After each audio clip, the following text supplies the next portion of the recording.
It's time for MacBreak Weekly. Alex Lindsay's here with Andy Ihnatko and our visitor from across the pond, Don McAllister, to talk about iPhone rumors and the new OS X Lion. Let's get ready. Here it comes.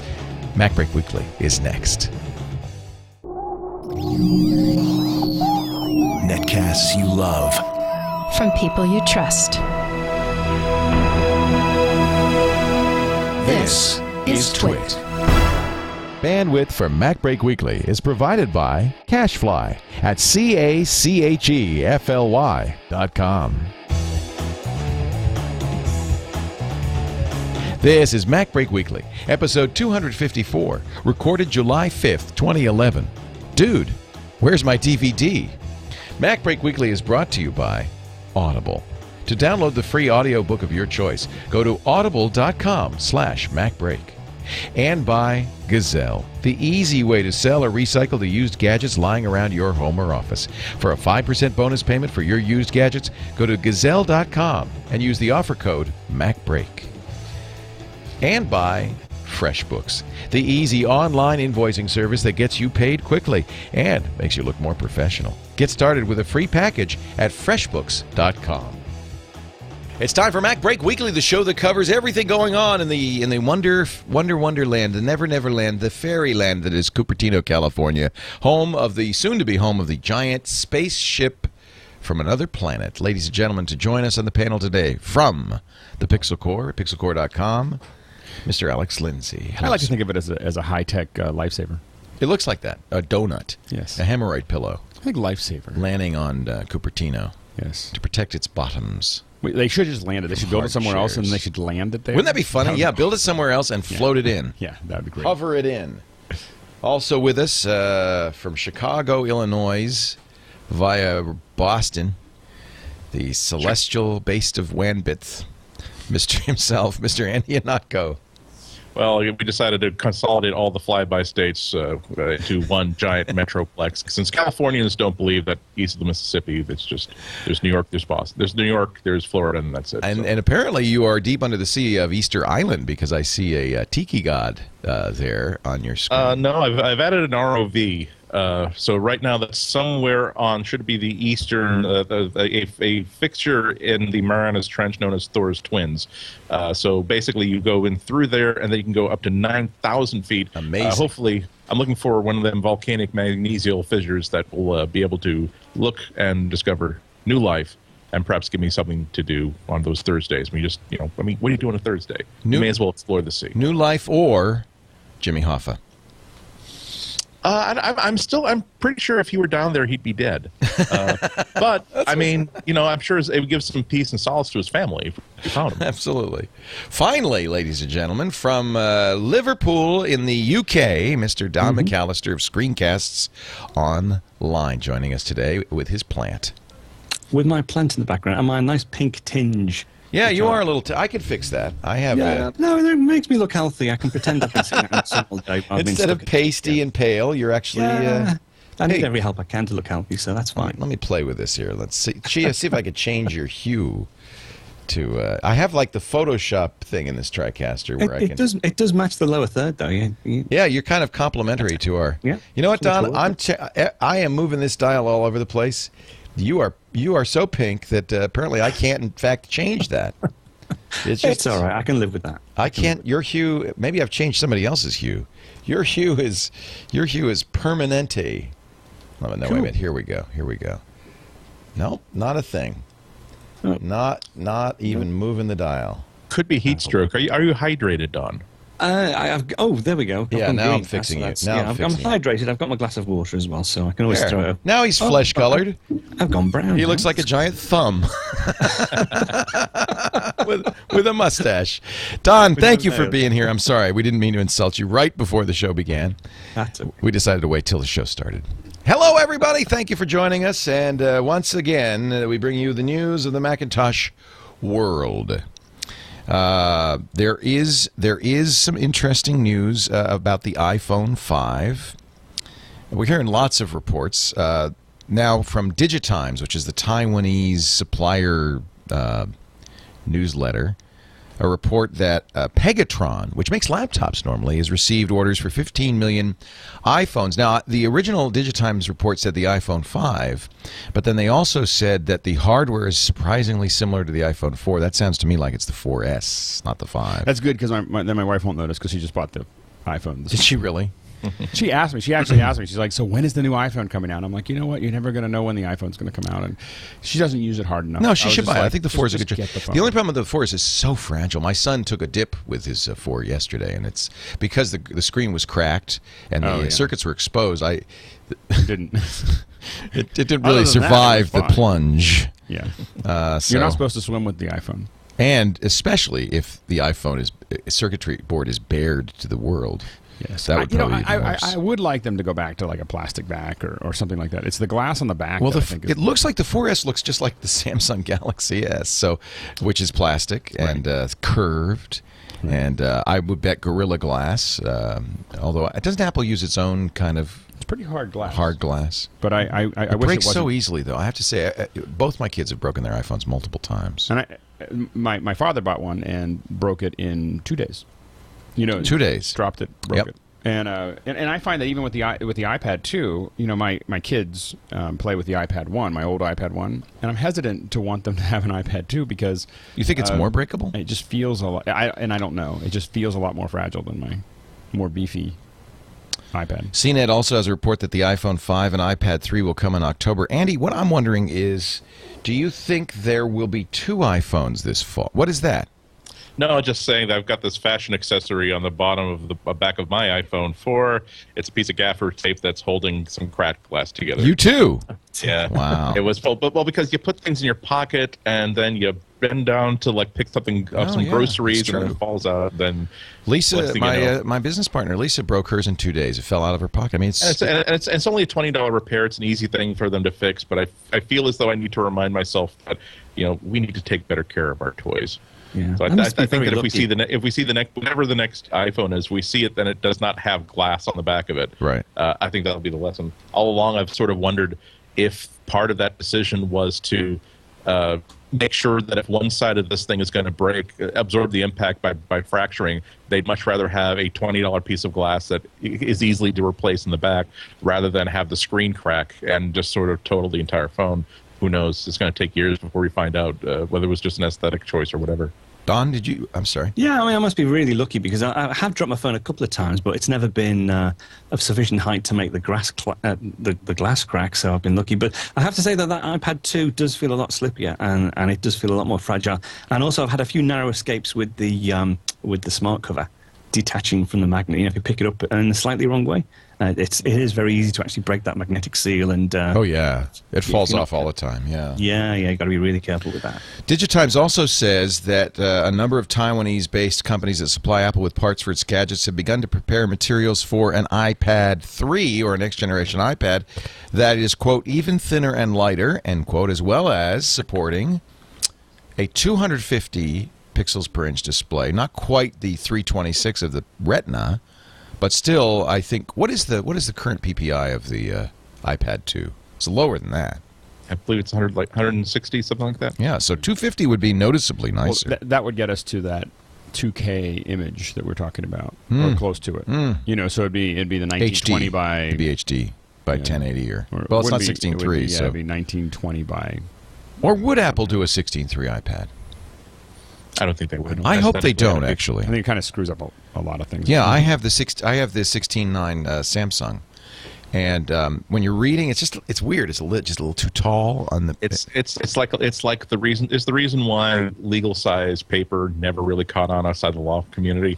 There's just something about that aspect ratio of a regular sheet of paper that, at least for every generation above the age of 8 right now, is just right, and the longer version is just wrong. Well, I think there's a lot of for people doing video. One of the things we've been playing with is designing some interfaces for playback, and it's really nice to have 1024 by 768 if you have a 960 by 540 frame, video frame. You can put other things around it. No one's really doing. So you don't mind the black bars, but you. What we want to do is move that up a little bit, and then use that real estate below it to add more data. That's interesting. And so on and so forth. Yeah, that's a good way to do it. Digitimes does say that no, in fact, there won't be two iPhones. They say no. The next iPhone will be very much like the current iPhone, and not a big jump forward. That can't be right. If I were to take a guess, it would be that we're going to see a minor update sometime this year, and then we're going to see an iPhone 5 next year. I certainly don't see Apple releasing two phones at the same time. Okay. But what about the A5? Don't they want to get that A5 chip into their phone? To what practical end? Well, they're facing a number of Android phones and more all the time with dual-core processors. Apple has never been in the business of saying we want to beat our competitors in Gizmodo when they have that side-by-side table of bullet points. It's always going to be they always advertise based on here's how easy it is to read this incredibly high-density display. Here's how responsive the interface is. Even when they do have really great hardware inside, you will never find out how many cores the processor is. You will never find out how much onboard cache there is. That's not something that they really care about enough to sell that point to consumers. So every time that I look at there's a new rumor about a new feature for a new iPad or a new phone, the thing that I ask myself is, so how are they going to translate this into something that the average consumer will be able to appreciate? So a higher density display on the iPad, I can sort of get that because they can say, now you can watch movies in full HD. They're not going to do it just because they're worried that the new HP tablet has 8 more pixels per inch than the existing iPad. I do have to admit, I find that it's pokey. I really feel. You feel like it's slow? I feel like my iPhone 4 is slow. Like I felt like when I first got it, maybe it's something wrong with it or something like that. But I find myself, I have a bad habit of shaking it.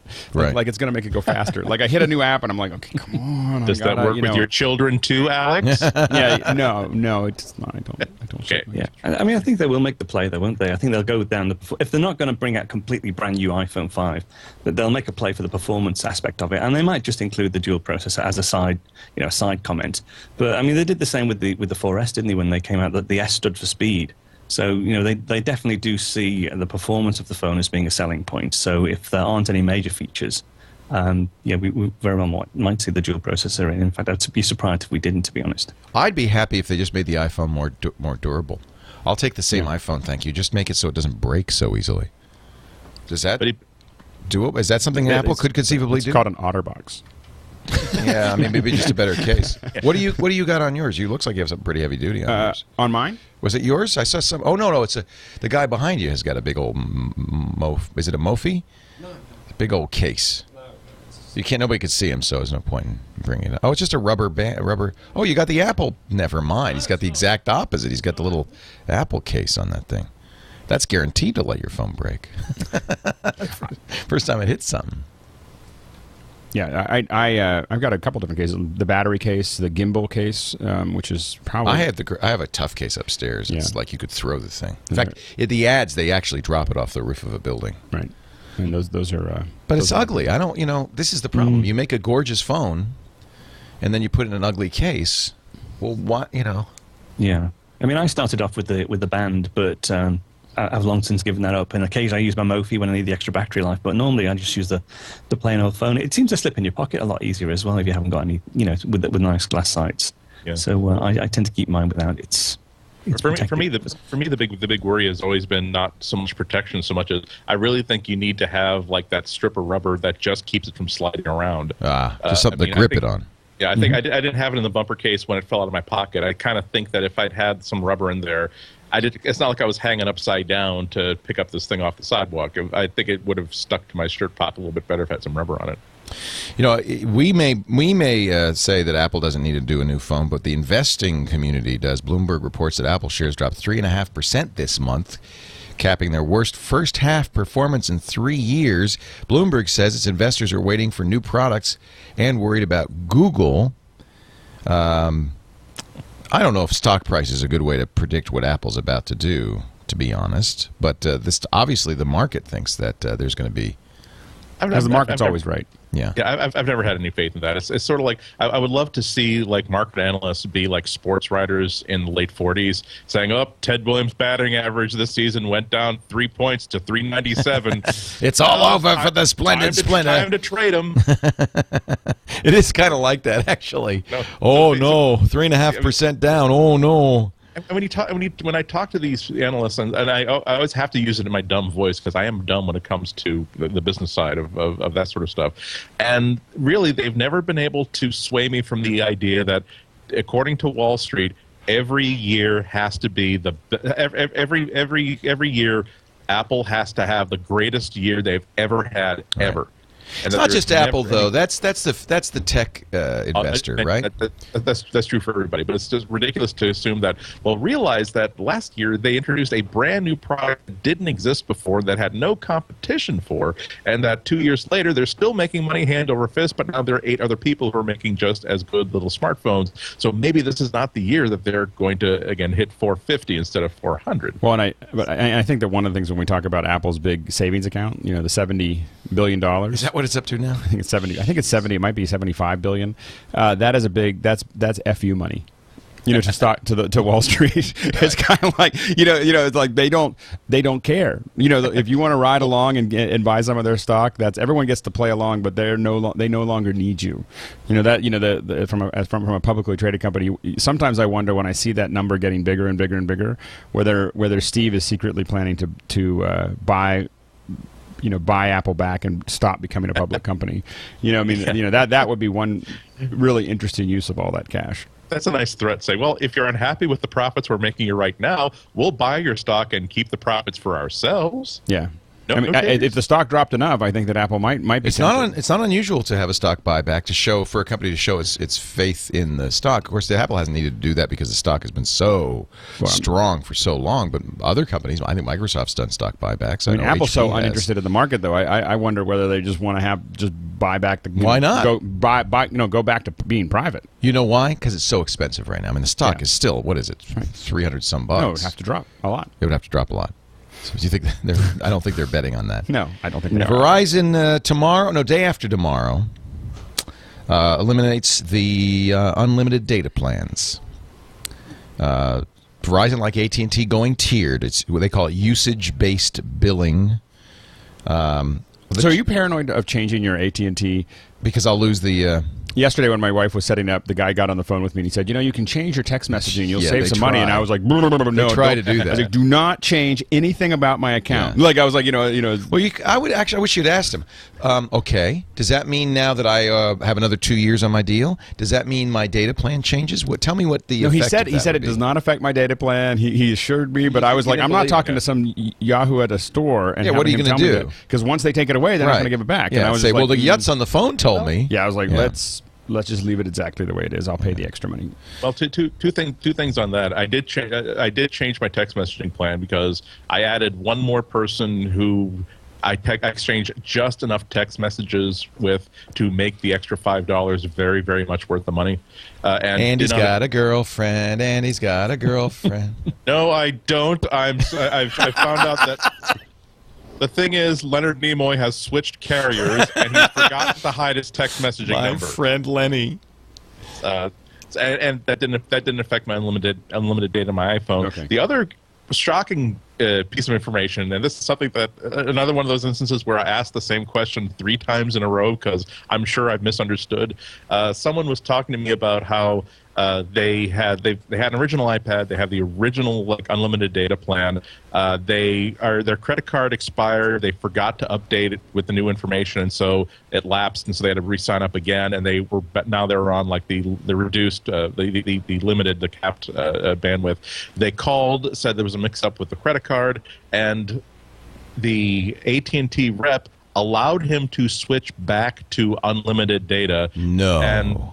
Yes, and made it very clear to him that this is not an item that's on the price list. We can do this for you exactly once, and if your iPad is stolen, you replace it, or something else happens, we won't be able to ever do this for you again. But you are back on unlimited data. Interesting. So if that sort of thing ever happens to you, it's certainly worth calling and just checking to see. Yeah. Verizon, go ahead. I relinquished mine. I had from my original iPhone, I had the unlimited data plan, but recently my vendor sort of came up with a different type of plan that included tethering at no extra cost, but you lose your unlimited data. And I thought, well, I don't really use that's a good deal. Anywhere near the amount of data that I thought it would on the phone because I'm nearly always on Wi-Fi.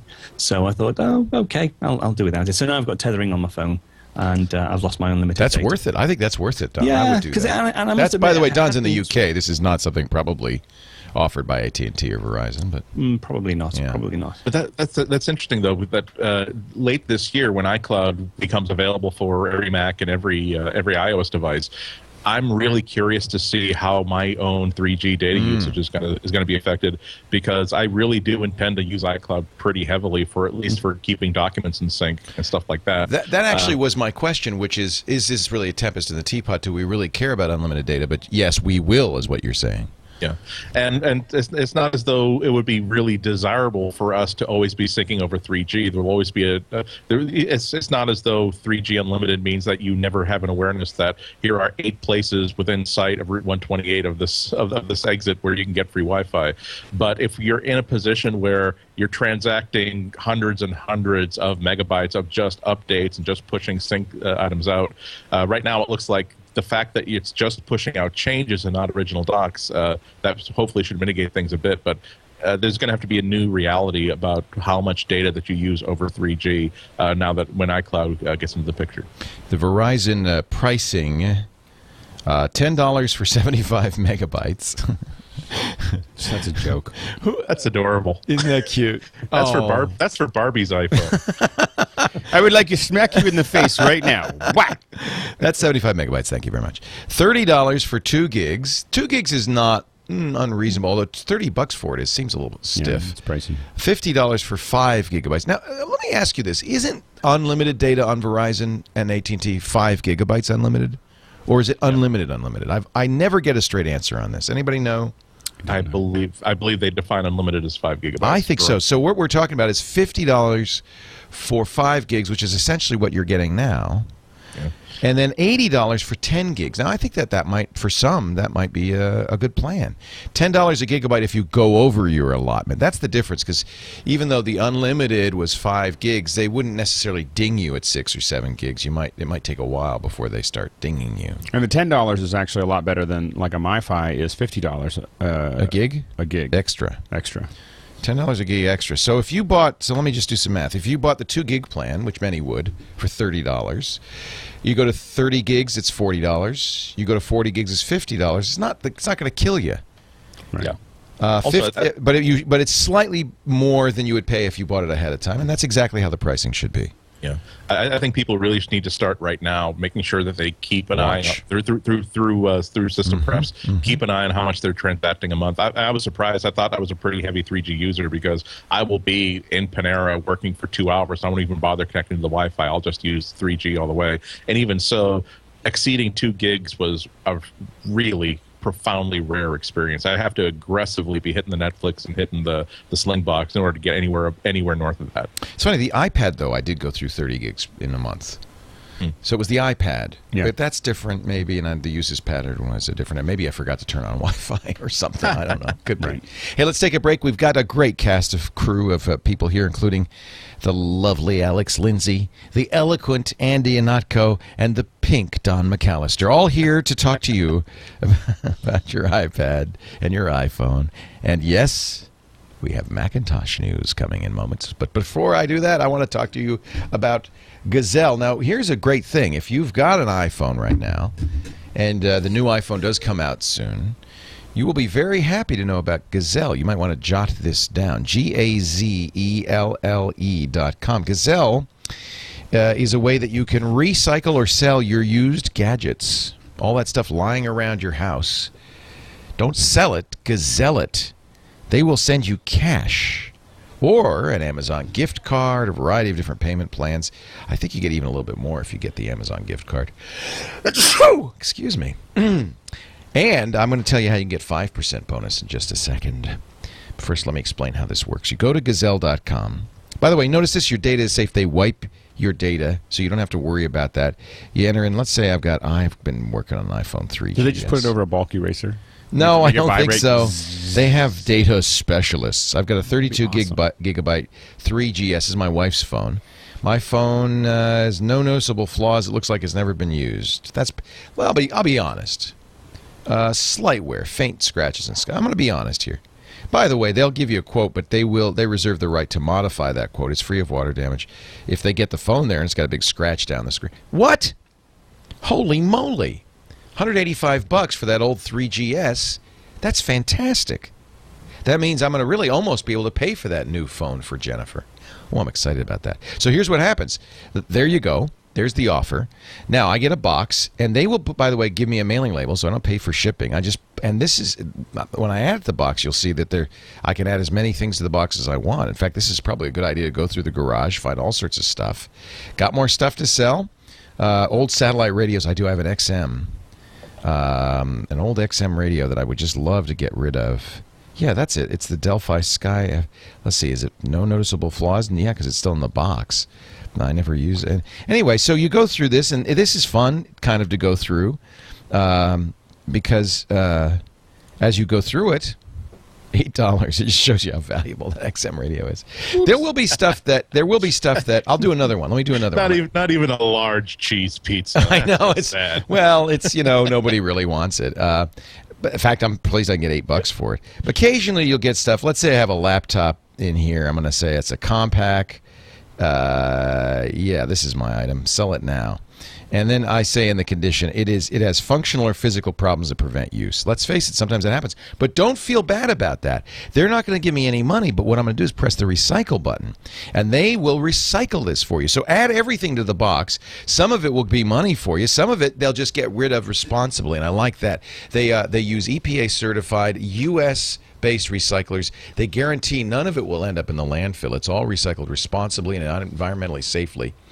And their data security means that all of the data that's on there will be wiped. They have a Gadget Lab team that hands inspects every device, wipes all the personal data before it's reused or recycled.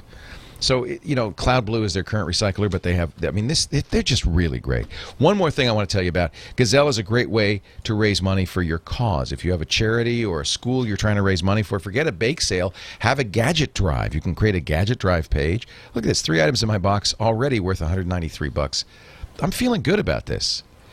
Trade in your iPad, your iPhone, any old gadget lying around, video games, etc. It's just a great company. We've used them for a long time, and I want you to try them right now. Go to Gazelle.com. Now, remember I said you can make a little extra money just because you're listening to MacBreak Weekly? When you check out, use the bonus code MacBreak, and they will put an additional 5% right on top of that. So that's pretty good. That's another $10 I'm going to get on this. That's great. Gazelle.com. When you check out, use the offer code MacBreak. Don't sell it. Gazelle it! MacBreak Weekly is on the air. We thank Gazelle, by the way, for their support of our fine program.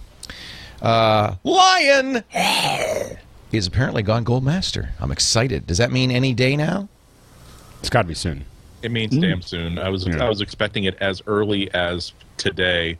But I think that it's going to happen sometime in the next couple of weeks. I think that the day will actually depend on whether or not Apple's planning on releasing hardware in the same day.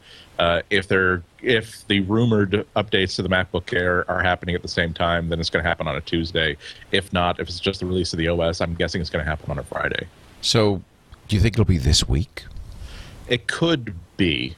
Unfortunately, there's such a collective. The news that the GM had gone. I was actually. I know people are going to hate another mention of Google Plus, but I was actually doing like a Google Plus, in or whatever they call it, with like 8 other people, including like 2 other like tech writers, and suddenly it's almost as it was like that scene in those like 1940s movies where they're in a movie theater and suddenly the news comes out that the Japanese have attacked Pearl Harbor. It's like, oh no, Lion just went Golden Master. We gotta go. Get home. we gotta because now everybody knows that this, in case it drops on Tuesday, we're gonna have all of our coverage ready to go. Oh damn! I suppose these hot dogs and the hamburgers will freeze. Damn. So I don't know. Sometime in the next few weeks, but if the GM turns out to be nice and stable, I think that we're going to see it pretty soon. Yeah. See, the thing is, this time round, though, because it's being delivered by the Mac App Store, they don't need a long lead time to get all the media ready and to coordinate activities to get stuff shipped.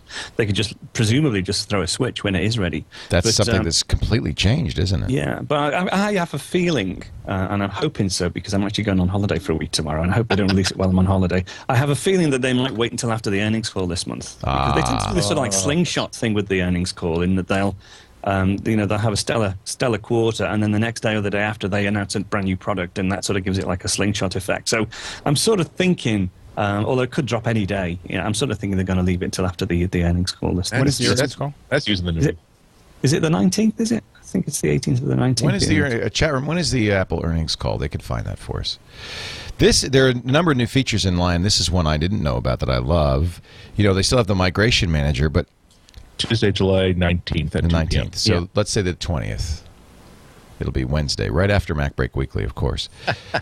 This can remember you can always transfer data from an old Mac, but now you could do it from a PC on the same network. That is kind of cool, don't you think? I mean, I like that idea. Wow. If you want Lion, though, you should be Snow Leopard now, right? Yep, that's the understanding. Because I guess at some point they'll offer a disc, but until they do, you'll have to do it in the App Store, and you don't have the App Store unless you're Snow Leopard. So there's probably no other way to get it. So the reason I ask, I'm sitting in front of a Leopard computer, iMac that I haven't upgraded. You also need a fast connection. That dial-up is not going to work. Yeah. So there are people going to be left in the cold. In fact, quite a few people left in the cold. Starbucks. If Starbucks is surprisingly busy rather, on July 20th. There's a lot of people with Macintoshes in here having coffee. We'll know why. Drumming on the table, go, come on, Lion, come on, Lion. There's a lot of jittery people. Starbucks is actually the worst thing because you'll get increasingly impatient as you get refills, waiting for the thing to download. That's right. You get jittery. So anything we should, Alex, Andy, Don, anything we should know about Lion, anything we should do to prepare for it? I know, okay, for one, I got to put Snow Leopard on this machine. Anything else? It's going to be cool. Yeah. There's a thing about Rosetta. I know there's something to prepare for. Rosetta is a problem. If you have applications that require Rosetta, like Quicken, you need to move on. Yeah, you need to go through and weed them out and replace them with something else. I mean, it's not like you couldn't put Lion on that machine, but they just won't work. Mm-hmm. Right. That's right. Actually, that's an interesting question. If I'm upgrading to Lion, and so I have Rosetta left over, will it still not work? Because doesn't Rosetta get launched? No, I think as an app. No. It doesn't. No, it won't will work. be gone. Okay. Yeah. It will also move any applications that it finds that it's incompatible to a separate area, so that it will sort of identify those applications that either haven't been tested or aren't compatible with Lion, and let you know what they are, and you can go ahead and try and get updates and stuff. Yeah, I would say that's normally it's a good piece of advice to always do a complete backup before you do a full number upgrade on any OS. This time it's doubly important, I think, because I'm going to want to make sure that I not only have backups of my OS and a complete image of the hard drive, a bootable backup image that I can then detach. But as I start upgrading apps, and all my documents start getting switched over from a static format to a versioning format, I think that we're going to see a lot of problems early on. I have no specific information, but I suspect that a change that is this radical means that there's a lot of very subtle problems that aren't really going to manifest themselves until 500,000 people are pounding up and down on the same ladder. So so the advice is to back up, but would your advice be for some to wait and watch what happens? Well, that's always smart. But who's going to do it? If you're in the middle of a production, this is just as a production person, if you're in the middle of doing something important, in the middle of some kind of project, so on and so forth, do not upgrade. Do not upgrade. This is don't go down that path. That's all I'm saying. Yeah, I mean, it just so happens as well that this week I did my Screencast Online show was all about getting ready for Lion. I had a feeling it might be.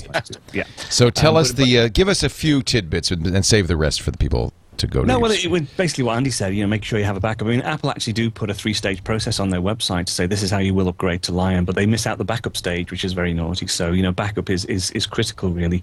And I always recommend again that you have a bootable backup, so that it's not just a time machine backup that you can restore your system, but a separate bootable backup.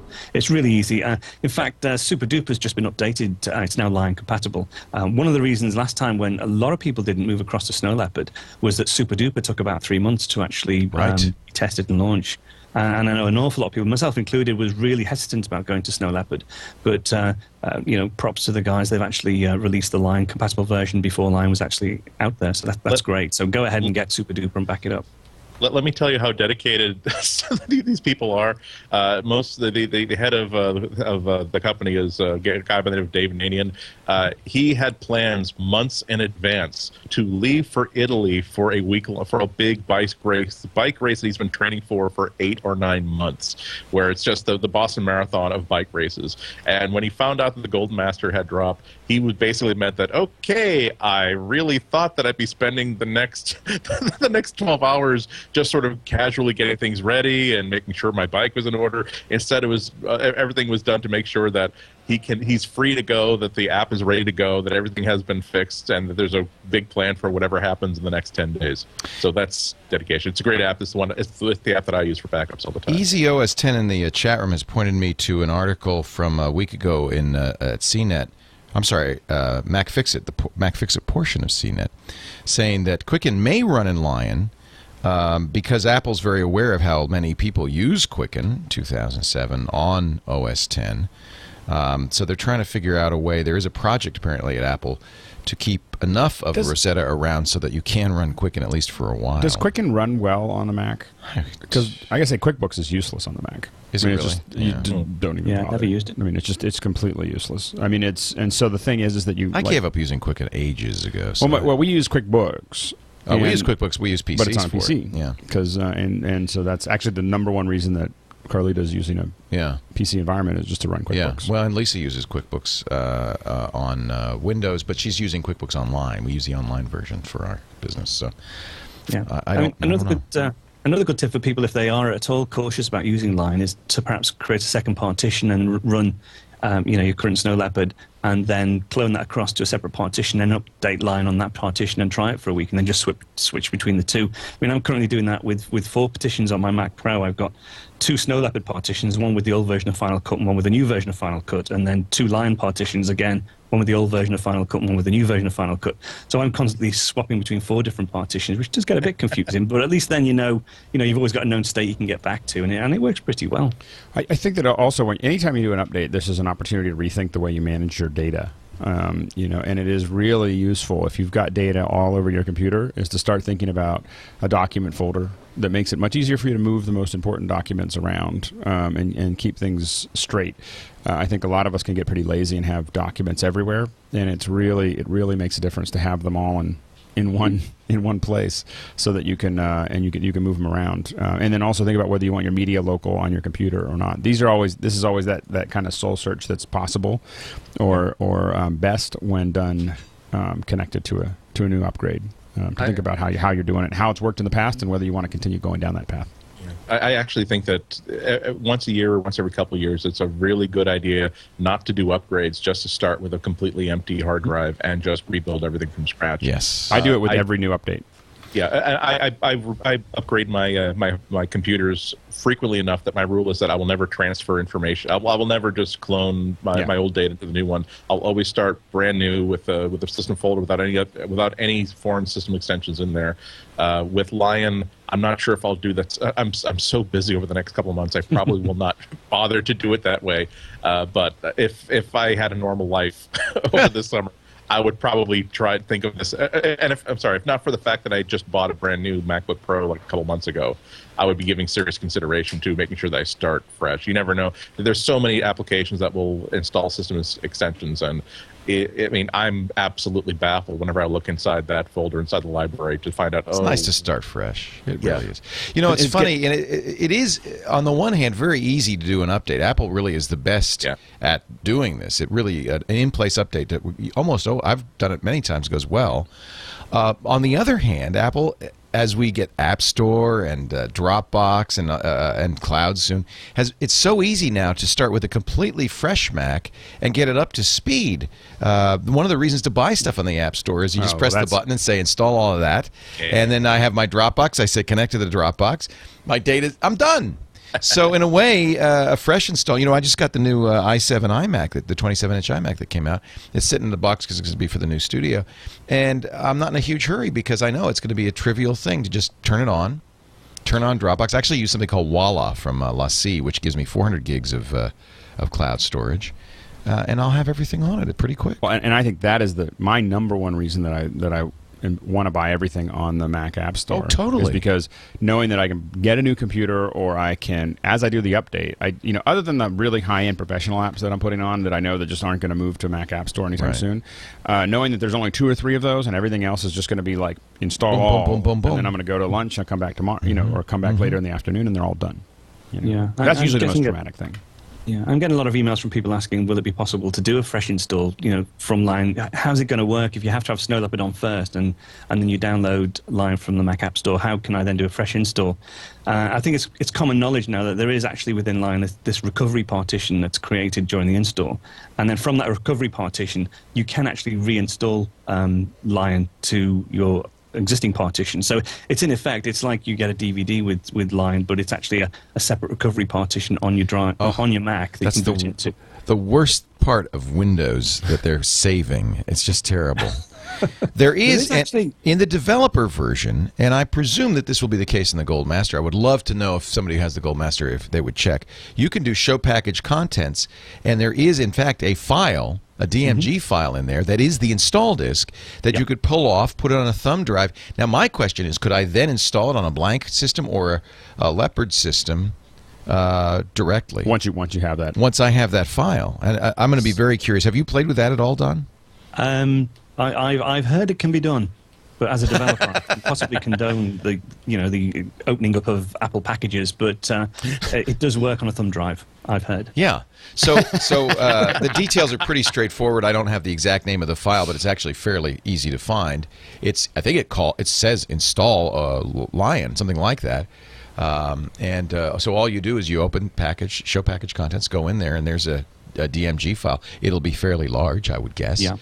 And so find the biggest DMG file in the package and then copy that to a thumb drive. It's fairly easy to Google. There's a couple of people who actually documented it on the web. Yes. So and you basically use the restore. Within Disk Utility, you can use restore to restore the disk image that you find in that package to a thumb drive, and you end up with a bootable thumb drive. It's actually apparently the image that they put on the recoverable partition, and a number of people in our chat room say they have the Gold Master, the developers, and they say you can do that with the Gold Master. You can open it in Disk Utility, burn a DVD. I presume you can copy it to a thumb drive. So that's really good news. That means, well, first of all, that's going to save the internet some bandwidth, because if you've got a copy of it, right, you don't download it every single time. I'm going to go around to all the machines here and install them all. From the single thumb drive. So I think that's the way to do it, or an external hard drive, or even, I guess, DVD if you wanted to burn one. I think that would be a smart thing to do. I would add that to my list of things to do, is to make a DVD copy of Lion so you have it lying around. Don't you think? Yes. Yeah, you definitely I don't trust it. I don't trust. This is they do this on the PCs too, where you have an install partition with the operating system. I don't trust. I mean, I really want it on external drives or on a network. The DVD is not as important, because I think that the machines that I have now, external media. Let's put it that way. These are the last machines. Yeah, I got the Air, so actually I'd put it on a USB. This is a 16 gigabyte USB key. I'll just put this around my neck and I'll go, anybody want Lion? Got your Lion? Get your hot fresh Lion here. That's one thing that I'm starting to do some research on, is like biometric USB keys. Huh? Sorry, Andy? Go ahead. I'm sorry, I thought I was interrupting Alex. You are, and I'm glad to have you do it. Go right ahead. I was going to say something completely useless, as I often do. You have the Gold Master, don't you, Andy? If I were a developer and had the Gold Master, I probably wouldn't be able to say that, because that would be... Oh, that's right. It wouldn't be allowed. But all I was going to say is that conceptually, the only thing that terrifies me about Lion is this idea of the default way of getting it is going to be to download it from somewhere, because it is going to be so super important to have that USB thumb drive or have that burned DVD somewhere. Because think about it, when you have to reinstall the OS, you're usually not doing it because you're bored. It's because you were in one of those worst case scenarios. And I would just I would hate to trust that I'm in a situation in which I have to trust that this second partition is working, or I have to trust that I can somehow get this working enough that I can get onto the Wi-Fi, or it might just be that I've been installing systems the old-fashioned way for so long, but there's something about, look, I have a thingamabob. This thing here is going to solve my problem for me. If I have this, I'm okay if I have the promise that I have a sort of a ethereal Martha Graham dance version, interpretive dance installer. I'm saying, okay, I'll trust you, but I really need to have this working. I have to give a presentation in 3 hours. Yeah, no. In fact, this is going to be it. I might as well put a little icon, a lion icon on this. That's going to be the lion. I love actually having that little. It's a little too small, but that little USB key with the air that comes with the air with the operating system on. It's just kind of a nice feeling to have that just around. Yes. And all the Macs still have USB anyway, for the time being. More rumors to come, and we're going to play a little game with Andy. What? I always like playing this game with Andy. What pre-release products do you have today that you won't talk about? But we'll do that in a moment. First, I want to talk. Here, boy. Here, boy. Yeah, get come the on. dog. You might as well get the dog, Andy. It's your time. I do want to tell you about FreshBooks. Yes, the cake people. They've become famous for this deal they do with the birthday cake. I love it. First, let me tell you about FreshBooks.com. If you do invoices, and I know many of you do, many of you are freelancers. I, for years, didn't get paid unless I invoiced my customers. But there was always a thing I hated. You know, I'd fire up the word processor, the spreadsheet, and I'd make the invoice and I'd print it, stamp it, mail it, and wait weeks to get paid. And I never was sure if I'd sent the invoice. I could never remember. It was just a pain. And then Amber MacArthur showed me this in 2004, FreshBooks.com. She was showing it to me because they have such a great website. But I said, whoa, I think I can use this. And I immediately created an invoice on FreshBooks with my little logo on there and started emailing my invoices. And man, what a transformation. What a transformation that was. All of a sudden, not only is it easy for me to do invoices, I know exactly who I've invoiced, exactly when. I can automate the dings when people don't pay me within 30, 60, or 90 days. But I even got paid faster because the email has a Pay Leo button in it. Right now, they can credit card it, or they can use one of 11 popular online payment services like PayPal and Authorize.net. So it's really straightforward to get paid. There's jobs that I still haven't been paid for. Yeah. 10 years later because you never invoiced them, probably. I didn't make the invoice. Yeah, I know the feeling. I probably have some of those. I love this follow-up, so you know exactly when your clients not only pay, but you can tell when they've read the invoice. You can tell. Let me say that again. You can tell when they've read the invoice. So there's no like, oh, we didn't get it. Right. You know when they saw it. I can go on and on and on. The invoices are very professional looking. It's, as they say, Fortune 500 style billing. If there are clients, and there still are some old-timey clients who want a printed invoice, they'll do that too for an additional fee. And it's all just very straightforward. If you do time and hours, great for that. Or expenses, they have an iPhone app or a web app that'll do this and automatically boom, put it right. I got to find the right sound for that. Put it right into the invoice. Right into the invoice. You can put that in your invoice? That's awesome. A little Christmas card for you over 55s out there. Yeah. They'll put it right into the invoice there, and it's just fantastic. And now here's another nice feature. You can do recurring invoices, so you don't even have to make the invoice, because if it's the same amount every month, you just do it, which it was for me with Rogers. I could have just had this done automatically, and even recurring payments if they agree to it. I love that. I love that. Just automatic. Any currency, if you work internationally, I did, and that was a great feature too. I want you to try FreshBooks right now. Go to freshbooks.com. Leo, there's only one way that you're going to get me to try it. What's that? I need a chance, just a chance to win a cake. Well, let me tell you, it's free for the first 3 clients. Once you try it, easily you can go to 25 clients for $20 a month. It'll only take you a minute, and yes, everybody who signs up for that free account right now is in a drawing for the weekly birthday cake giveaway. I've had one. You don't have to have a birthday to win the cake. I shouldn't have to tell you that.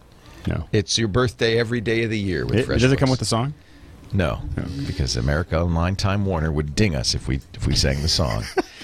To win the birthday cake, make sure you mention that you heard it on MacBreak, because we want to make sure that you get in that drawing. I'm just a big fan. I know you will be too. FreshBooks. Yeah, I use it the other way around though. I'm the receiver of FreshBooks invoices. Are you? Yeah, well, I have a group of guys who help me out with the editing now. I'm trying to work a bit smarter these days. So when I do the show, I actually give it to a number of people who are helping me out doing the assembly edits. So they then charge me on a monthly basis, and I've got them to send me FreshBooks invoices. And the nice thing is, as soon as it comes in, I can just pay it straight away if they've got a PayPal link in there. And, I don't have to file it away. I can just do it when it's in my inbox. If I do want to leave it till the next day to pay, I'll just file it away in my email, go back to the email, click on the button, and it's paid. It just makes life easier for me. There you hear it. An unsolicited endorsement from the man. The guy you're asking for money from. It's easier for them too. Everybody loves FreshBooks. FreshBooks.com. Thank you for that unsolicited endorsement, Don. That's great. That's okay. Andy, do you have... Actually, there's nothing to hide here, Andy. You could say you have the HP touchpad. Do you have that? I do not have that. That may be a little bit... There's... I found that a little bit odd because HP kind of went from... the HP kind of went from... saying, "Oh yes, absolutely, no, we'll get you one," to like shortly before the launch saying, "Yeah, we don't have many of those left, so we'll definitely you're definitely on the list. We'll get it to you." That's a bad sign usually when a company doesn't rush to get you a product for review, and I have to say the early reviews are a little disappointing. Not necessarily bad. It could be that they just have fewer available than they thought. And again, people who have an absolute rock solid international readership will definitely get priority. Yeah, that makes sense. So they're going after that international crowd. Well, they're already spinning. The touchpad came out last week. As of Thursday last week, an HP executive said, "Well, wait a minute. We're not trying to take away sales from the iPad." Of course we would. We wouldn't. We're aiming at the enterprise, which is interestingly enough exactly where BlackBerry aimed their failed, and I think it's safe to say failed playbook. Well, the thing that I think is important is to realize that the iPad is not being used in enterprise at all. So it's leaving a wide open target for anybody. No, I'm just being facetious. That's not true, is it? I know, No, it's not true at all. It's everywhere you go, you see iPads. They're multiplying like I was in an executive bunnies. meeting. There were 300 people in the room, and the person at front said, "How many people here have iPads?" And almost everybody raised their hand. Executives love the iPad. Is exactly for executives. That's right. what they want. They don't. First of all, many executives still, hard to believe, can't type. Yeah. They have a girl to do that, they say. My girl will type it up for you. And so this is perfect because really what now I think this is more old school now. A modern executive, of course, is computer literate. It can type and does all the stuff. But the executives my age and older, I think a lot of them don't type and all they want is a dashboard. And what better device for making a dashboard for an executive? However, I like WebOS. I would love to see the touchpad succeed. It's exactly the same price as Apple. Not as many apps, just a few hundred apps, but the reviews have been very relatively negative. They say it's sluggish. Very consistent, though, haven't they? They've been very consistent. Most people really did. Well, it sounds as though it's actually been sort of designed against the original iPad 1. And that sort of strikes me as though they weren't agile enough to actually redo the design when iPad 2 came out. So it's sort of like, it's on the wrong foot to begin with because it's slightly heavier and slightly bulkier and a bit thicker, although it is the 4:3 screen aspect ratio. But then it's the software, it's all this again. It's not really about the hardware. It's the software. And people across the board have found it to be sluggish and buggy and not really what I think we were led to expect as this being, because they did take the time bringing it to market. I really did think it would be a credible iPad alternative, but they seem to have dropped the ball at launch. Now, they do say they've got some OTA updates coming along very, very soon that will fix most of the bugs, but why release it and get all this bad press and negative reviews if the thing's not ready? Yeah. Crazy. Furthermore, I think HP's stung a little bit by the fact that Apple's now eclipsed it even in PC sales. And you saw the stat that it takes HP 7 computers. They have to sell 7 units to make the same amount of money Apple makes on one computer. So all in all, HP's got to be, Well, they're having a minor success with Veer, surprisingly enough. So they finally have a WebOS device out the door that a lot of people really, really like. So that's kind of what made me surprised that their pad was getting such poor reviews. I really thought that it would scale up nicely, or else, like Don said, that they would make sure that they don't make sure that the people's first look at it is of a device that really is working fine. I do think, though, that I'm not willing to let any company completely off the hook if they're actually expecting people to pay money for these things. They're taking money for these devices. They have to be reviewed really as tough as and as reliably as you can. I do think, though, that this still is a rebuilding year for everybody, and that it's sort of like reviewing like the third sequel to the Police Academy, or another sequel to the Scooby-Doo movie. You have to start off with the acknowledgement that, okay, let's just confirm that this is kind of sucky. It doesn't really work well, and nobody should go out and buy one of these things. However, let's now take a look at if they've got enough molecular okayness inside this thing that they can actually go ahead and try to do another one next year. Do you think that one of the problems is that you don't want to not do anything and have Apple just keep on running down the path, but so that they want to put something out, but none of these things are really hitting the mark. And I think the question is does it do more damage to be quiet, or does it do more damage to misfire? And I think everyone's making those choices over and over and over again all summer. Is that nobody really has a solution that is competing with the iPad yet, and so some of them are deciding, well, we're going to put something out there so people know that we still exist, and they're not just all buying iPads. But the question is are they just going to keep on underlining that they don't know what they're? I'd also really like to know how the business works that way. It's not as though they decide in May how many parts they're going to order and buy to ship a device in June or July. They have all this inventory, they have all this hardware, they have all this product. If they're going to take a loss on it and get a write-off for it, they really have to release it.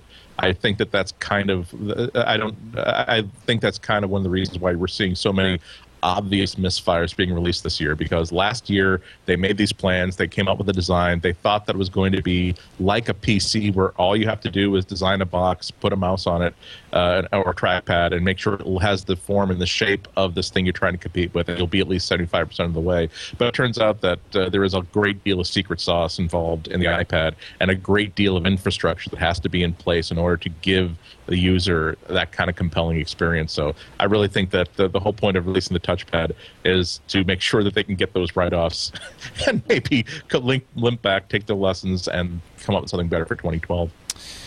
Well, I like WebOS. I would like to see a success, but I think Apple owns the market this year, as you've said many times. Hey, June 29th was a nice birthday. It was the 4th anniversary of the iPhone. Nice little infographic from the cult of Mac. Happy anniversary, iPhone. With a timeline in here, June 29th, 2007. Apple releases the first iPhone in the U.S. November 9th, the UK. November 29th, France. The 16-gigabyte version came out February 2008. July 2008, July 14th. 800 apps. It's kind of funny to hear that number.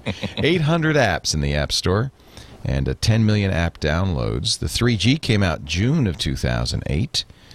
iPhone 3G was the first to work with the 3G network. A lot of people forget that the first iPhone was Edge only. Apple renamed the operating system iPhone OS or iOS on March 8th, 2008 and April 23rd, 2009. 35,000 iPhone apps in the App Store. 1 billion app downloads. The 3GS came out on June 19th, 2009. The iPhone 4 on sale June 24th, 2010. And announced for Verizon on January 11th. 2011. So that's where we stand right now on the 4th year of the iPhone era. It's been a good era, actually. Just a quick rundown of pricing. $599 for the original iPhone. They haven't changed the price, have they? $499 for the 8 gigabyte. $599 for the 8 gigabyte, $499 for the 4 gigabyte. As of June 6, 2011, 14 billion downloads, 500,000 apps, the 500,000th app. 500,000th app was approved in May. 500,000 apps. That's kind of hard to believe. 37% of them are free. The average price, $3.64. Apple accounts for 9 out of 10 downloads in 2010. I could call that a measured success. There's a certain... In 2010, the App Store generated $1.8 billion in revenue. So if Apple gets 30% of that, you can do the math. It's not a bad business. So this is kind of fun to go through this. Market cap for Apple today, $306 billion. When the iPhone came out, it was less than half, $122 billion. So that's kind of interesting. And the Apple stock when the iPhone came out was down below $122. Now at over $300. So the iPhone has certainly been a big... actually, this is not Cultimac. Mashable did these graphics. Let's give credit where credit's due. Christina Warren did them, and Emily Caulfield did the design. So that's a fun infographic that just shows you how far we've come in 4 years. It also shows you that, like, if Apple really wanted to go widescreen, they could do a VistaVision aspect ratio iPhone, and it would actually be pretty interesting. I don't get it. VistaVision, the ultra widescreen format. Yeah. You think? That doesn't matter. Isn't it like that graphic is like a... It was a fat graph. Oh, for those of you I was going for a humorous thing. You probably aimed and missed. I'm sorry. I'm slow. Please forgive me. Samsung dropped one of the countersuits, but according to Nilay Patel, who was in our Twitch show this Sunday, who's a lawyer, he said that's just one of many. The lawsuits go on. In fact, Apple's asked for an injunction against Samsung to prevent Samsung from selling phones or tablets in the U.S. A handful of them. Well, 4 of them. Yeah, but the ones that look exactly like the iPhone. The ones they're selling, yes. I'm planning to get the 2S, the Galaxy 2S. Yeah, it's got great. I'm just waiting for Verizon the Nexus or Galaxy 2S. Yeah, it's getting great reviews. Yes, I feel like I need. You're gonna move to Android, huh? I'm not gonna move to Android. I'm just gonna add Android. I want a 4G phone. You should have both. I want a 4G phone. I want to be able to compare them, and we're working on some podcasts that I need.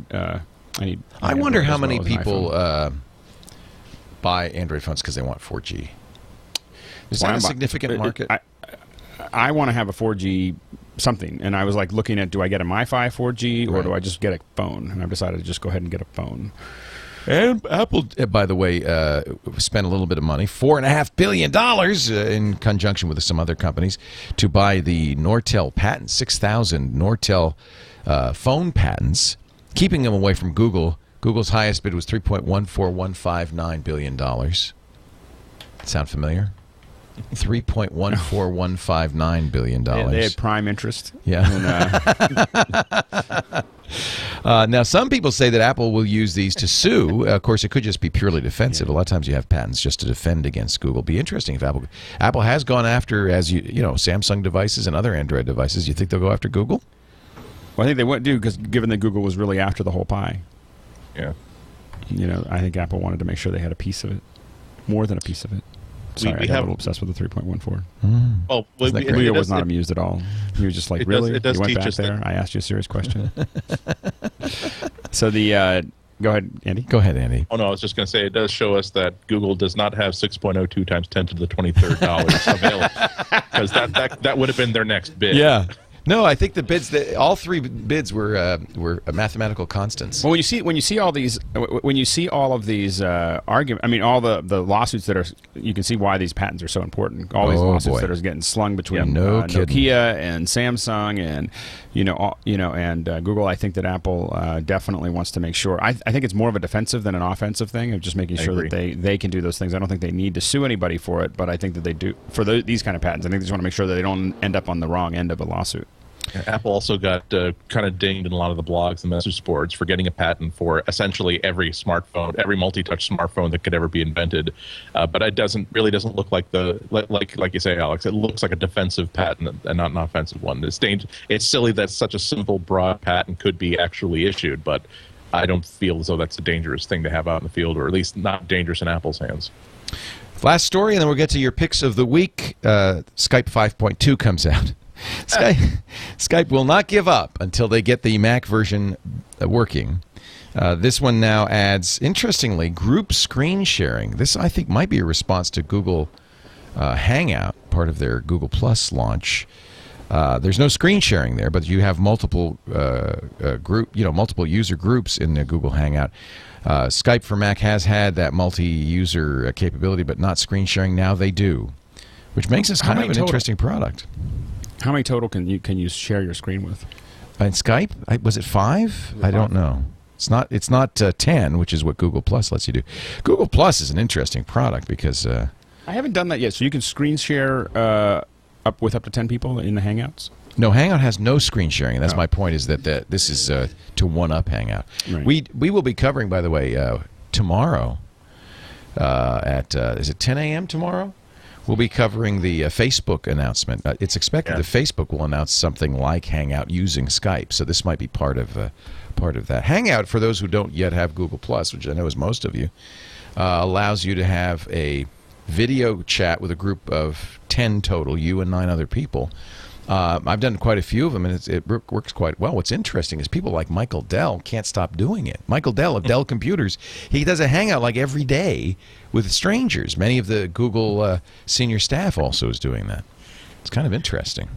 It's like chat roulette, only with ID validation beforehand. Yeah, it's more like nerd roulette. It is interesting. I think that the only complaint I had about it is that whoever has the loudest and oldest keyboard generally will get like the automatic camera switch. Yeah, because whoever has the loudest audio gets switched too. So we have to make. I think we have to make some standards for how this is done. And one thing is mute yourself unless you have something to say, things like that. But you can, if you're the leader, you can mute everybody. It's really interesting, and I can't wait to see what Facebook does in response tomorrow. Yeah, I have to say I don't completely understand Google Plus yet, but I do find. You know who's the number one user, most followed user? Mark Zuckerberg.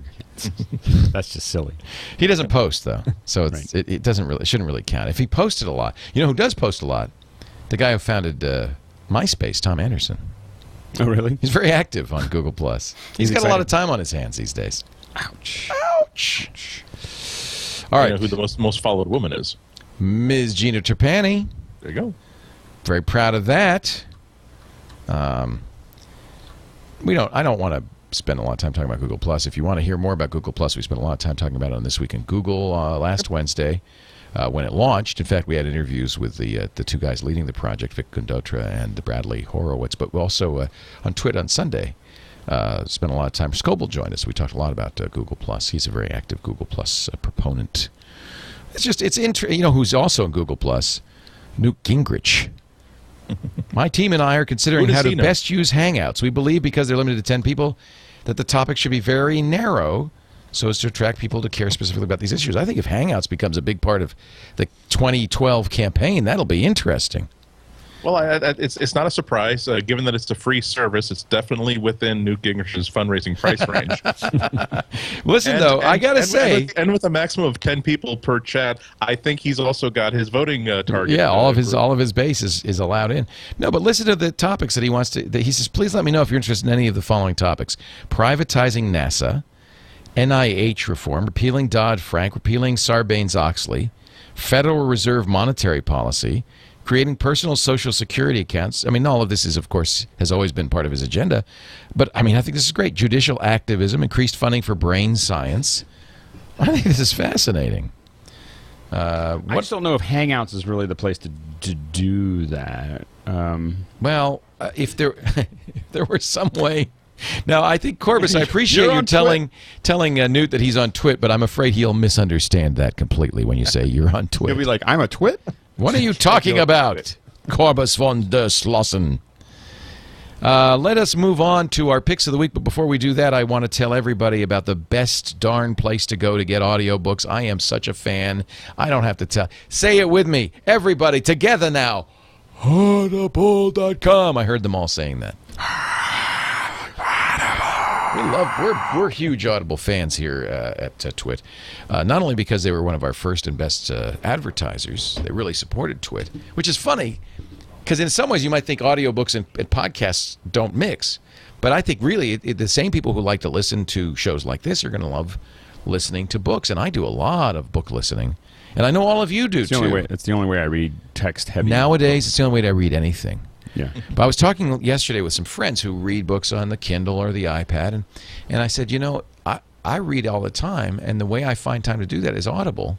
Right. I get an hour or two every day because I go to the gym, I drive carpool, I go to the grocery store, I clean house, whatever. I'm always listening to Audible. And if you think about it, if you read an hour or two every day, you would get a lot of reading done. Right. And this is all time that I really wouldn't have time to do anything because, my hands are busy. Did you see this? The zombie. They're having some sort of zombie thing going on here. What is this? Let me click this button. A zombie audiobook. It's mostly Fest. a lot of Zombie Fest, more fun and horror than ever before. So Audible is like the greatest bookstore ever. That, you know, like if you had a corner bookstore that you hung out at, Audible is just like that, except it's online at audible.com. More than 70,000 titles totally, many of them about zombies, apparently. 4 exclusive early release zombie novels. Wow, this is interesting. You can follow the zombie apocalypse in real time over on Twitter. Wow, this is cool. So if you're a fan, look, see, they have videos. They've really done a lot to make this a community of readers, and I love that. And not just readers of zombie fiction, but of history, of bestsellers, of literature, classics. Of course, you know, Audible's favorite reader is this man right here, Mr. Andy Ihnatko. Do you have an Audible pick for it? Oh, I agree on this one. Yeah, it's from the Greatest Hits file. I first bought David McCulloch's John Adams, biography of John Adams, like a couple years ago. I think I must have selected it a couple years ago, too. It is one of my favorite books ever. And I just yesterday, I realized that it has... I can't think of another book where I have bought this book in every format it has Me ever too. been available in. I like the audiobook so much I bought the hardcover. You're right. I bought the hardcover. After I read the hardcover, I bought the audiobook. When it came out on Kindle, I had to buy it on Kindle because that's where I was reading stuff. Yesterday, HBO did a marathon of the miniseries with Paul Giamatti based on this book. And for the first time, I saw like 2 episodes in a row, and I got so engrossed, and I had so much I needed to do that day that I'm like, okay, let's go to Amazon and buy the DVD box set so that I can have it. It's one of the... Rarely do you see in a biography 3 of these components come together at the same time. A guy who really knows how to write, writing about a truly interesting and compelling character, and with the added touch that this guy... all of his correspondence was saved and survived. So it's not as though he's sort of making up, well, here's sort of, I guess, what I imagine somebody who was spending a few weeks on a passage from Boston to London would be going through. No, he actually had the letters that he wrote about exactly everything that happened to him during that journey, what he was thinking and what he was feeling. He was not only a smart man, but also a very, very passionate man. And so, chapter after chapter after chapter, I can't think of a single biography I've ever enjoyed more about the guy who probably more than any one individual person is responsible for the health of the great United States of frickin' America. Of frickin' America. Though it's actually one of the reasons, and I think because it's 4th of July weekend, this is very appropriate. It's one of the... It kind of reinvented or I rediscovered U.S. history because of this, because we'd all learned the legends of the Founding Fathers, you know, and there really is a lot of myth in what we learned in school. This is the facts. Well, and it's very different from what you might have thought, and it brings them to life, I think. And it's not just about John Adams. You really get to see a lot about all of what was happening at that moment that he was dealing with, and you get a much clearer detail of what they were dealing with. He was underappreciated, but it just makes everybody human, and I really think there's one... And, of course, McCullough's brilliant at that.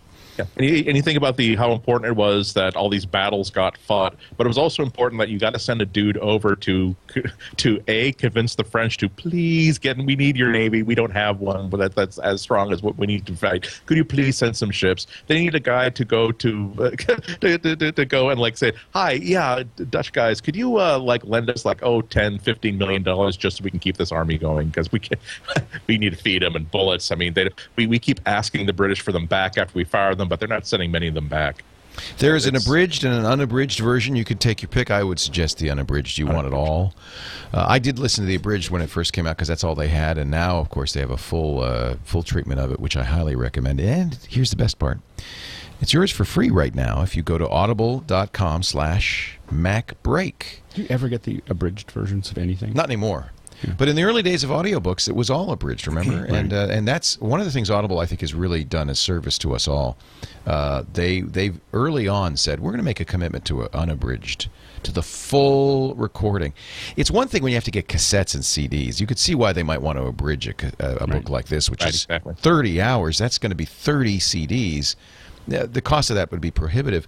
But once it's digital, Why not have every word? Why not have it all? So I think Audible's to be applauded for that. You can go to audible.com/MacBreak, get a subscription. It's a book a month subscription. That's their gold plan.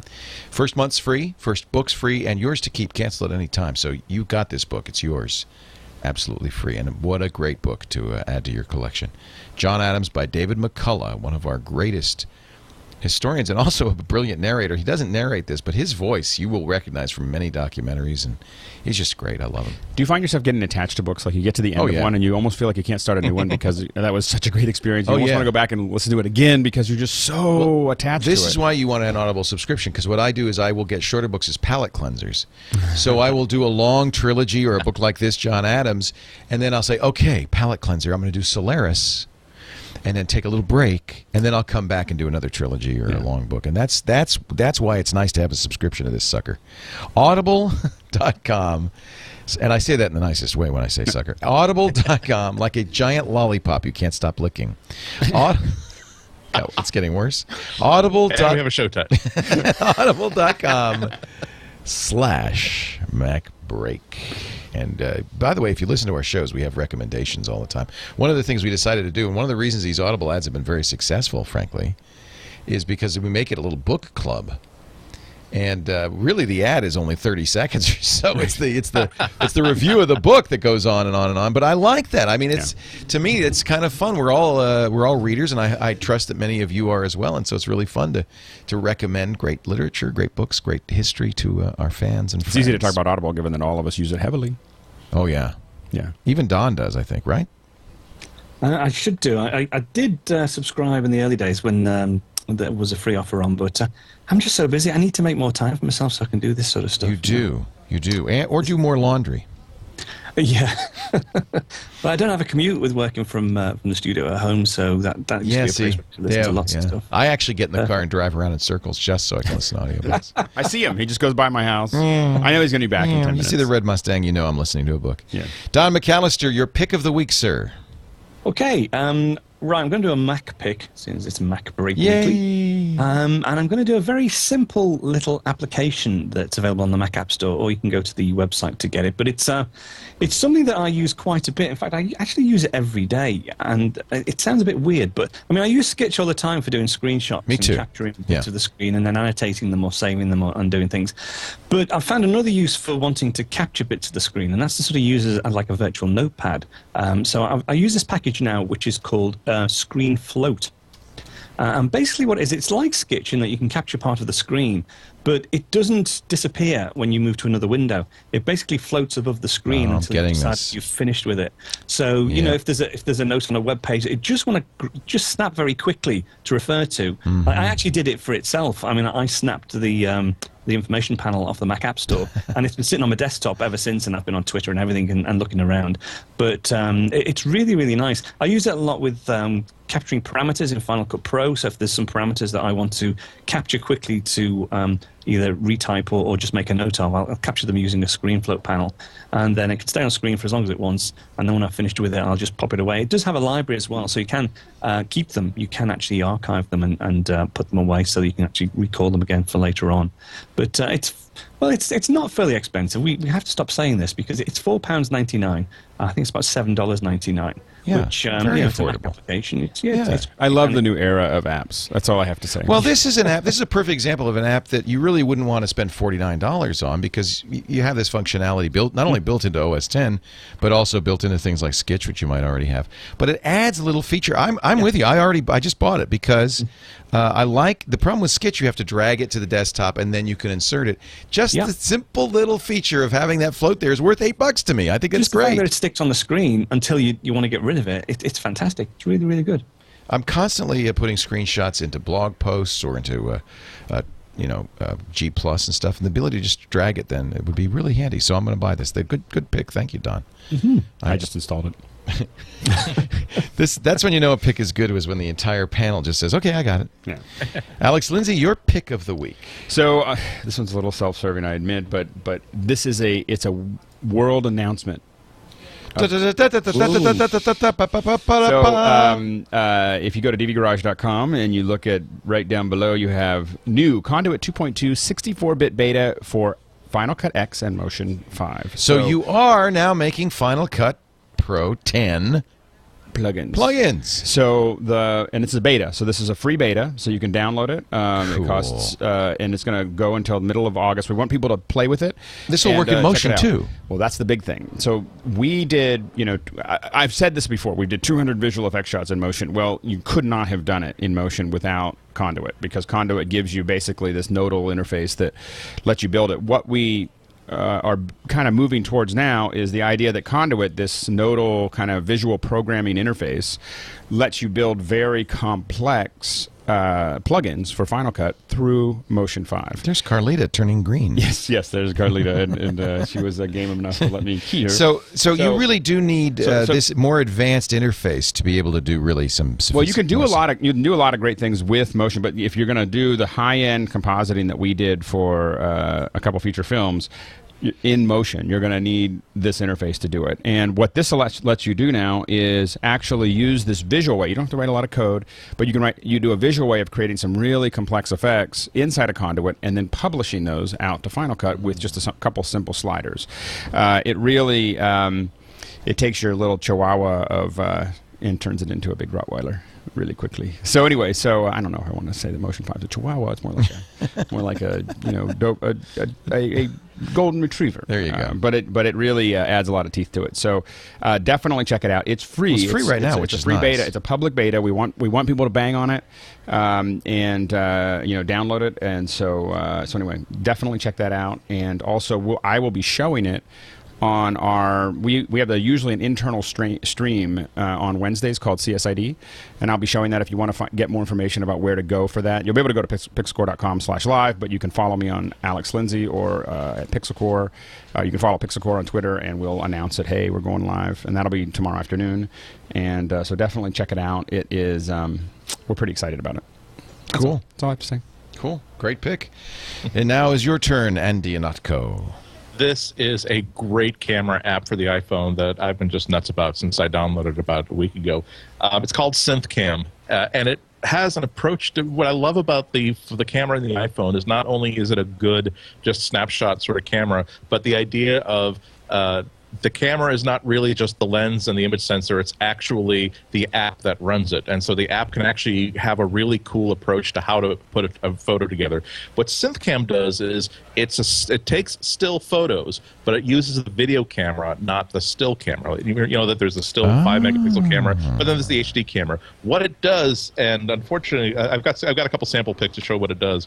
Essentially what it does is everything, when you take a picture with it, essentially it turns on the video camera and starts recording. When you turn off when you tell it to stop recording, the basic principle is that anything that stays the same from frame to frame will be in sharp focus. Anything that changed will not be in focus. And the best way to sort of show this is this picture of this watch face. You can see like the sweep second hand. Oh, that's cool. Right. Now, okay, so that's one way. That's one cool thing you can do with it, because so if you have someone running from left to right, shows motion. You'll have ghosted images of it. But it's such a flexible tool. Now, it has. I'm going to show you three really cool things that this simple effect does. So if you've ever shot low light stuff with the iPhone, you know that the only answer, if you're trying to shoot like a monument in a park at night, the only solution the iPhone has is to crank up the sensitivity as high as it'll go, which means you wind up with all this really horrible like film grain, like noise and static all over the image. It's almost useless. So if you shoot the same picture with SynthCam, remember that, and especially if you lean the iPhoto, like have it really hold it nice and steady, or even better yet, have it on a tripod or lean it against something so it doesn't move. The only thing that will change from frame to frame will be that amount of static. So the result is, and unfortunately, if you had this actual photo, you would see that the result is this perfectly smooth photo with no noise whatsoever. This was shot at 1000 ISO, and there's no grain whatsoever to be seen anywhere. And it's free. And it's free. But let me show you another cool thing too with it. For instance, here's a shot of Mrs. Holstein at the Waltham fish ladder, and this is like a very conventional photo in that It's the foreground, the background is sharp. If you want to do something, if you had a real camera, you might want to do bokeh effects. You might want the foreground to be sharp, the background to be out of focus. So here's the same shot taken with SynthCam. So now you have the background is blurry, the foreground is nice and sharp. Now, how do you get the bridge blurry? Because it's not moving, right? Well, because this is a really good example, because you tell the app as you're holding the iPhone, you can set a target saying, I want this part to be sharp all the time. So when it assembles from all those video frames, it will line everything up so that this part you selected will always be lined up. And because there's so much, in this case, because there's so much distance between the foreground and the background, there's going to be some inadvertent camera shake, because the background is so much further away from the foreground. There's going to be more shake evident in the background than the foreground. So the result is you can have nice bokeh type effects. And you can set 1, 2, 3, or 4 points. I've only mastered using it with 1 point. If you use multiple points, you can do things like forced perspective, tilt shift effects. But the other cool thing is that now imagine if you're doing something. Here is a picture of the Waltham fish ladder. And again, pretty standard photo of a waterfall. If you take it with SynthCam, here's what it looks like. It's like having all the water has essentially turned into mist, because remember the water was running while the shutter was open, so to speak. So it's like having it's like when you take a shot at a low aperture, but you put like a piece of smoked glass in front of the lens so that you have the shutter is open for 40 seconds. So as a result, it looks like it's like smoke running down these steps as opposed to like splashes of water. So there's so many different. It's such a great app to have handy, because there are going to be so many times when you have the idea that, gosh, this would be this would be a much prettier photo if I were getting like a night shot in which cars are driving by. I want to see like the trails of the headlights, or here's running water and I want the water to be out of focus, or I want to make sure that the background is blurry because I'm actually more interested in the subjects in the foreground. It's a free app. It's a little bit difficult to use at first before you figure out exactly how it works.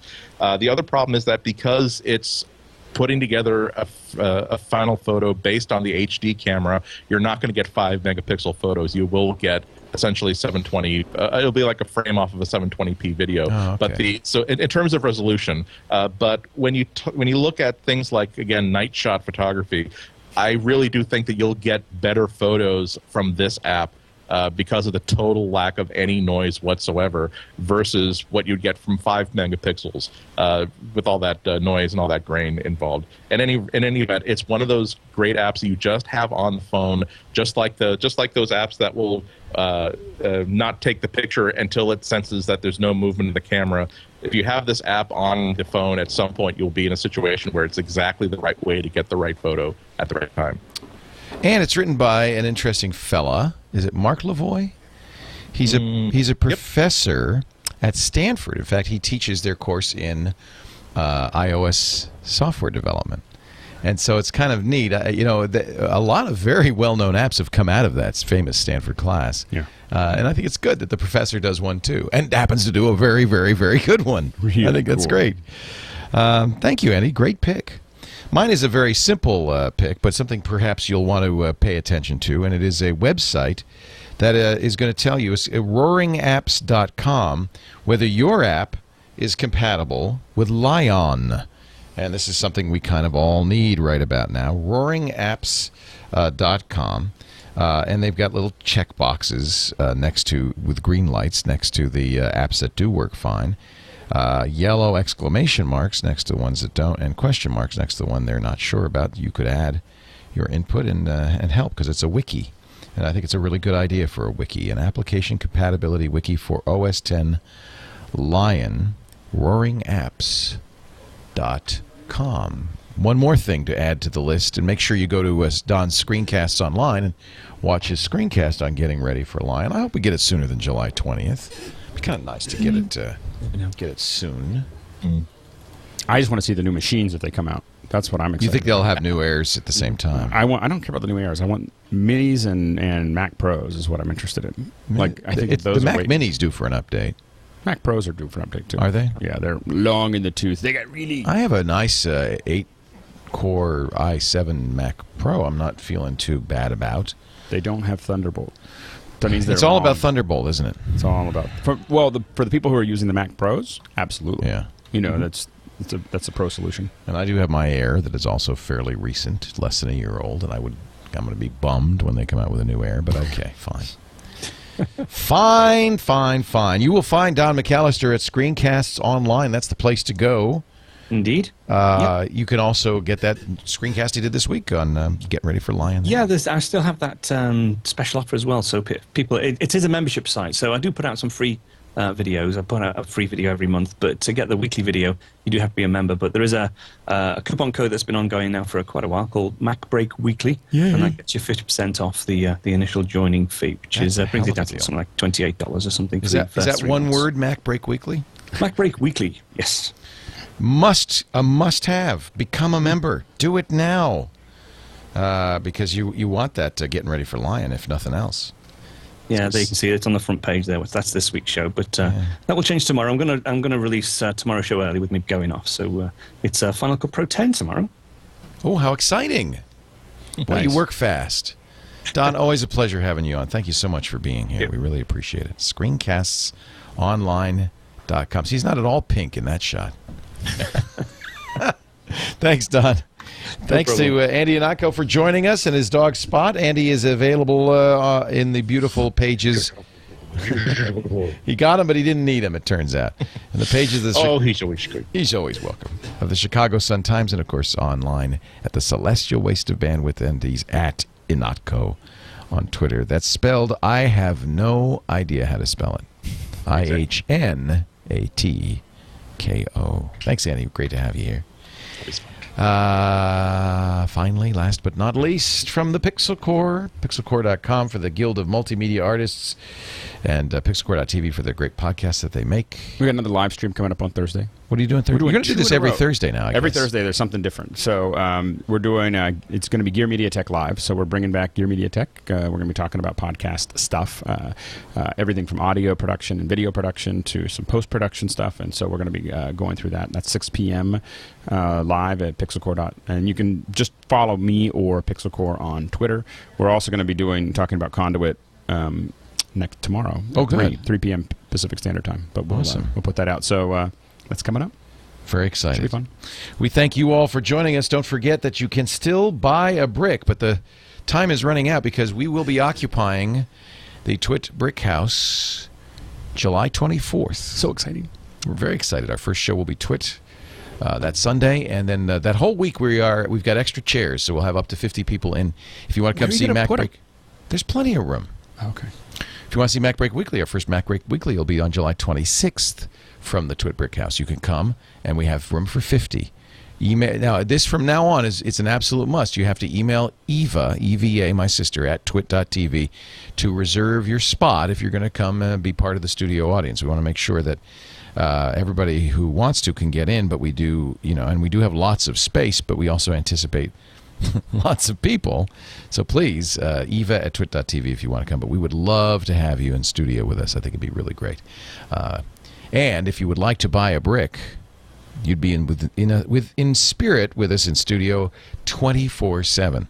Our wall of honor is about to go up. We're gonna pave the entryway lobby with bricks from of our fans and supporters, and your name could be right there, your logo too. If you go to bricks.twit.tv, you can see the prices and the list of different things you can do.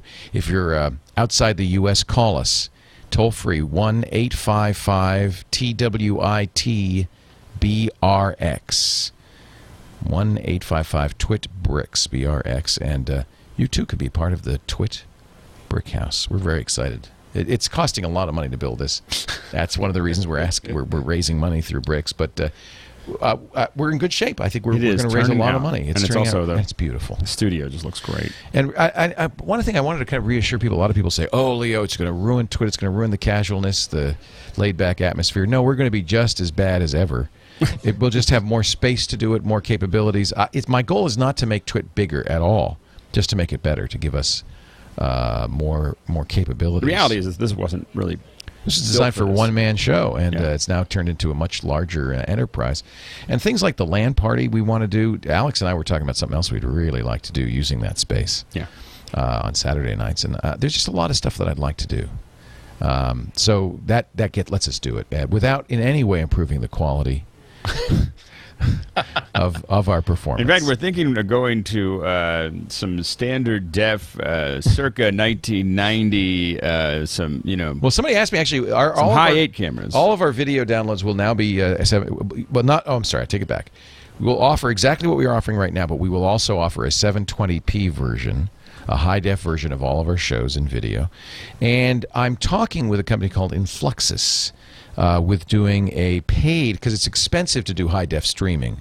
That's a lot of bandwidth. And we can't afford to just give away that bandwidth. And none of our partners right now do high-def streaming.